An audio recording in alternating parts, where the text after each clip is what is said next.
So ayun mga kagulay, isang magandang umaga at ngayon nandito ako sa may Calixto. Ayan, so ngayon lang po tayo nakapag-update dito sa aking tanim na Calixto.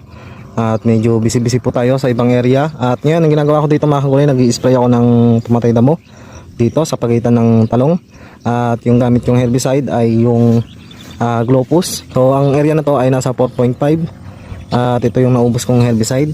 So bali sa gantong laking damo ay nagtitimpla ako ng 70 ml kasi medyo malalaki siya. Ayan, tapos dito meron pa akong 1 litro dito para ito sa isang lagay o sa isang area na talungan, yung pinaproning ko nga po.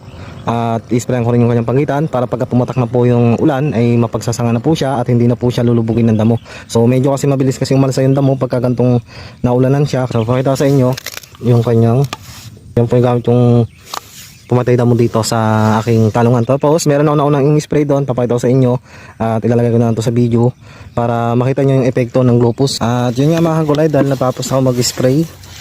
Ayan, so naglalakad ako dito sa may pagitan at kung makikita nyo yung damo na medyo sariwa pa, so ito po yung in-sprayan ko ngayon.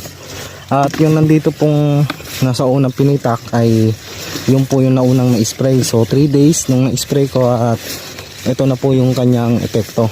So ngayon papakita ko naman po sa inyo yung nauna kong in-spray at ito po yung pagitan na yun. So nandito po tayo sa unang pinitak at doon po tayo galing kanina sa may dulo. At ito na po yung resulta niya. 3 days nung na-apply ko ng Glopus na to at timpla ko nga dito ay nasa 70 ml dahil medyo malalaki na siya. So makita nyo yung kanyang dahon na madilaw na. So yung dinaan natin kanina ay spray ko lang po kanina yun. Kaya magaganto rin po siya makalipas ng 3 araw. So yung Glopus, isa sa mga ginagamit kong herbicide sa aming tanim, kaya safe na safe to sa mga pagitan kung i-apply po natin sa ating mga gulay.